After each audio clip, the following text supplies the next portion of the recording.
Continuando con el estudio de las fuerzas, vamos a hablar de la fuerza gravitatoria, que como sabéis es responsable no solo de la caída de los cuerpos, sino también de la atracción que se ejercen entre sí todos los cuerpos del universo, ya sea la Tierra sobre la Luna o viceversa, o todos los astros que pueden formar parte de la Vía Láctea.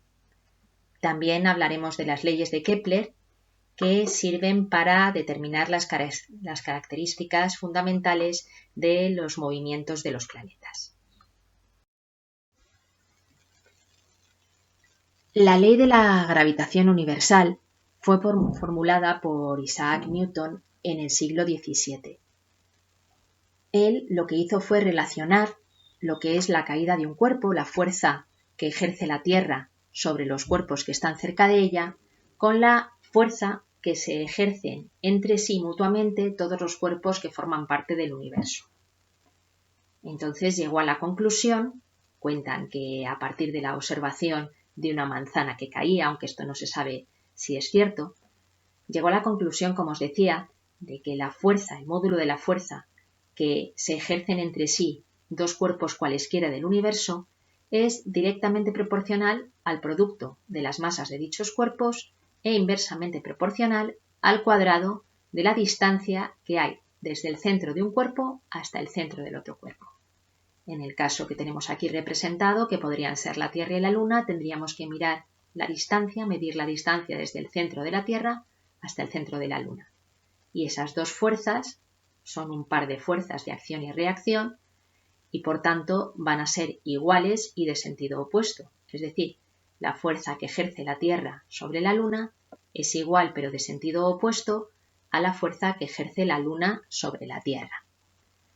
Todos esos valores tienen que venir dados en unidades del sistema internacional, es decir, las fuerzas vendrían dadas en Newton, las masas en kilogramos, las distancias en metros y todo ello viene multiplicado por una constante que se determinó que es igual a 6,67 por 10 elevado a menos 11. Sus unidades se pueden despejar fácilmente a partir de las magnitudes que estamos sustituyendo, la fuerza, la masa y la distancia. Esa es una constante universal y nos serviría para determinar con esta fórmula la fuerza entre cualquier cuerpo del universo ejerce sobre otro. En el caso de un cuerpo que está sobre la Tierra, una de las masas sería la de la Tierra y la otra masa sería la del cuerpo que estamos considerando, mientras que la distancia, si el cuerpo se encuentra en la superficie terrestre, sería en ese caso el radio de la Tierra. Esta ley de la gravitación universal la podemos aplicar fácilmente al movimiento de satélites y planetas. Es decir, cuando un cuerpo está sobre la superficie de la Tierra o cerca de ella, lo que se provoca es su caída. Pero cuando un cuerpo se mueve a una cierta distancia de la Tierra, si ya está previamente en movimiento, no se va a caer, sino que se va a mover en órbitas circulares en torno a ella. De forma que esa fuerza va a actuar como fuerza centrípeta. Y esto no solo es así en el caso de la Tierra, sino también, por ejemplo, en el caso de todos los planetas girando alrededor del Sol o cualquier cuerpo del universo que gire en torno a otro.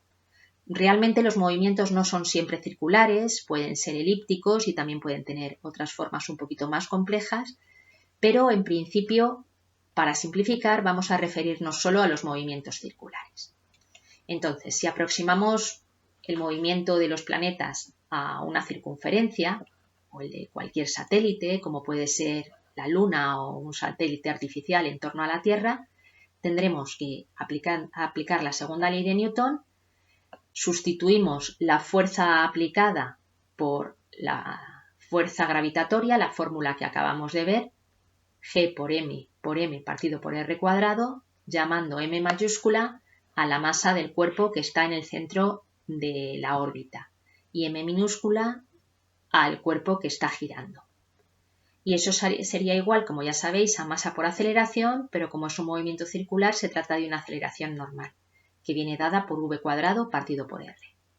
A partir de aquí, fijaos que m minúscula se nos va de los dos términos de la ecuación y el cuadrado de r se nos va con esta r y podemos despejar la velocidad con la que gira el planeta o el satélite, despejar el radio de su órbita o despejar la masa del cuerpo que está en el centro de la órbita. Por ejemplo, la masa de la Tierra se ha determinado a partir del movimiento, de conocer el tiempo que tarda, por ejemplo, la Luna, en nuestro caso, en dar una vuelta entera a la Tierra, o la masa del Sol a partir del tiempo que tarda la Tierra en dar una vuelta entera al Sol.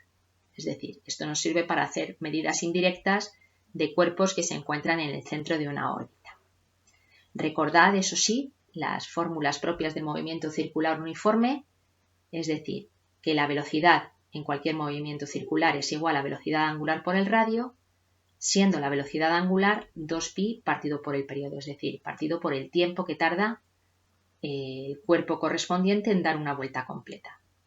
También podemos poner directamente, sustituyendo omega, la velocidad angular aquí, que v es igual a 2πr partido por t, lo cual por otro lado es lógico, porque 2πr es la longitud de la circunferencia y t de mayúscula el tiempo que se tarda en dar una vuelta. Y ahora vamos a comentar lo que se conocen como leyes de Kepler, que son unas leyes formuladas por el astrónomo Johannes Kepler en 1609 a partir de los datos experimentales recogidos por Tycho Brahe, que realmente no era un astrónomo, sino el astrólogo, es decir, el que predecía el futuro. Evidentemente eso no es una ciencia, a partir de la posición de los planetas para el rey de Dinamarca. Eso era algo que se hacía en la época cuando un rey necesitaba que alguien le aconsejara a partir de la posición de los planetas. Entonces se consideraba que la astrología era una ciencia, que se podía saber en cada momento qué influencia iban a ejercer los planetas sobre la Tierra. Eso evidentemente ahora, a pesar de que haya gente que siga creyendo en los signos del zodiaco, es radicalmente falso. Pero a partir de esas observaciones tan precisas que hizo Tycho Brahe observando la posición de los planetas, Johannes Kepler pudo formular unas leyes matemáticas que actualmente siguen siendo válidas, y lo hizo hace más de 400 años.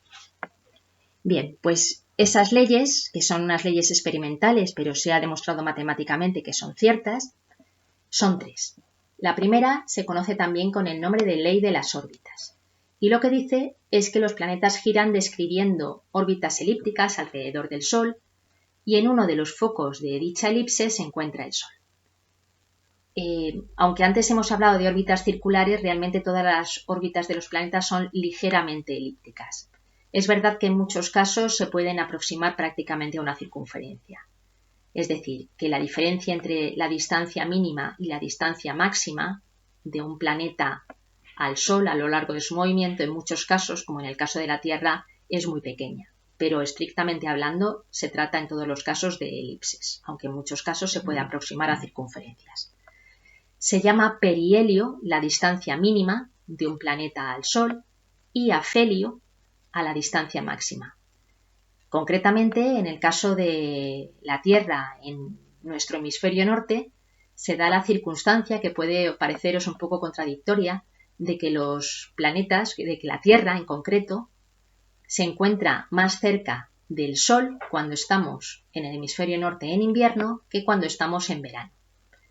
Realmente las diferencias de temperatura que se dan según las estaciones no obedecen tanto a la distancia, sino a la inclinación del eje de la Tierra respecto al Sol, como supongo que ya habréis estudiado en ciencias naturales. La segunda ley formulada por Kepler es la conocida como ley de las áreas, que dice que el radio vector, es decir, el vector que une el centro de la Tierra con el centro de un planeta, recorre áreas iguales en tiempos iguales. Eso lo que significa es que si tomamos aquí el área, por ejemplo, que recorre la Tierra en un periodo de tiempo. Imaginaos que en un periodo de tiempo la Tierra se mueve desde aquí hasta aquí. Un tiempo a lo mejor de 2 meses. Bueno, cuando está en esta posición cercana al perihelio, tendrá que recorrer una distancia más grande que cuando se encuentra en una posición cercana al afelio, porque aquí el área equivalente va a tener este lado mucho más estrecho que este. Aunque bueno, hablo de lados cuando realmente son arcos de circunferencia. Pero fijaos que si esta área es igual a esta área, los tiempos van a tener que ser iguales también. Es decir, el planeta se tiene que mover mucho más rápido cuando está cerca del Sol que cuando está lejos del Sol, porque tendrá que recorrer una distancia más grande en el mismo tiempo para que las áreas sean iguales. Esta observación que hizo Kepler se puede demostrar de distintas formas, pero la forma más sencilla es por el principio de conservación del momento angular que ya hemos visto. Si recordáis, el módulo del momento angular es radio por masa por velocidad por el seno del ángulo que forman el radio y la velocidad. Y ese valor permanece constante cuando actúa la fuerza gravitatoria.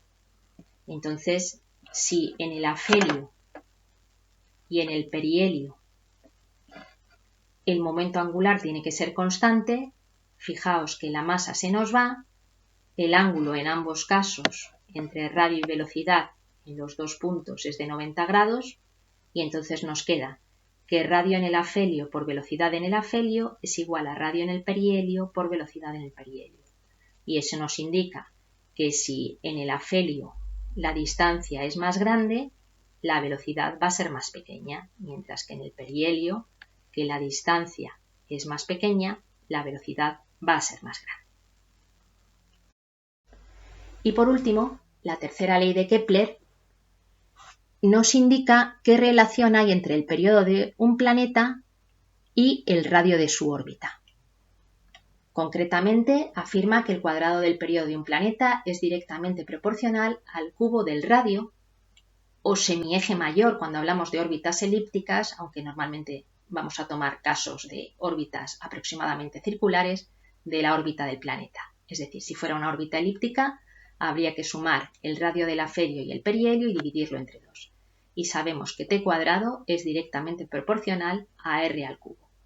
Si esto se lo aplicamos a dos planetas distintos, al hacer el cociente entre la ecuación correspondiente al primer planeta y la ecuación correspondiente al segundo, nos quedaría esta fórmula, que es la que vamos a utilizar para relacionar el radio de dos planetas cualesquiera. Normalmente el de la Tierra, que lo conocemos, periodo 365 días, y el radio, que siempre se os dará, pero es en torno a 150 millones de kilómetros, lo podemos relacionar con cualquier otro planeta del cual queramos conocer, por ejemplo, su radio, el radio de su órbita, o el periodo o tiempo que tarda en dar una vuelta completa al Sol.